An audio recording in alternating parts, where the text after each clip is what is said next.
Well, as I told you earlier, Premier Doug Ford is putting more resources into battling the pandemic that's sweeping through long-term care homes. The stress on families who have loved ones in long-term care is enormous, and so is the fear of relatives who have no choice but to put a family member into one of them. One family went through that heartache today. Their loved one is a World War II veteran with an incredible story, and they desperately hope it doesn't end now because of COVID-19. Margaret Smith was born in a small town in England in 1920. When she was 19, she served as an auxiliary nurse, helping to treat wounded World War II soldiers.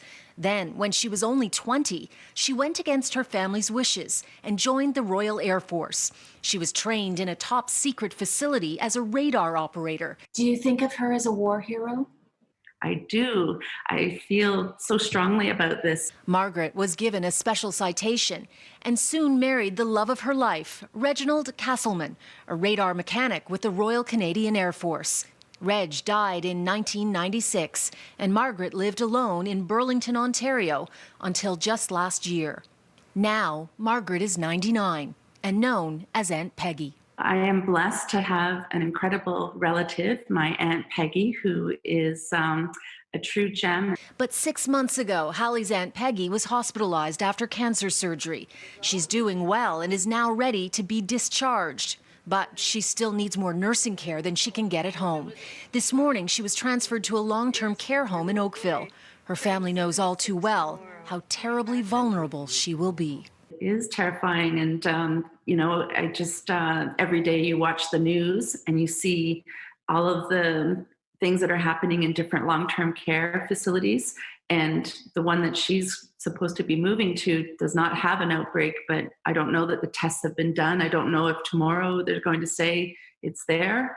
And being at her age, and she's fragile, we just really don't want her to be exposed to anything that is going to put her life at risk. Margaret knows about the pandemic. Her family says she's taking it in stride. After all, she survived a world war and 2 deadly viruses. She had both scarlet fever and rheumatic fever in the 20s. But back then, she was a younger girl.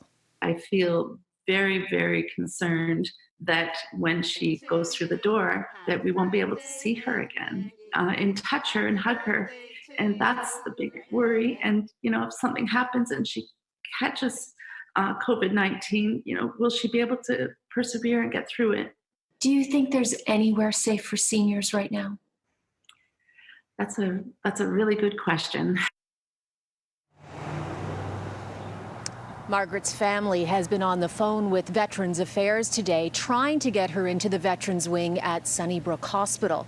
She turns 100 in November, and they hope to have a big birthday party for her in person with lots of loves and hugs.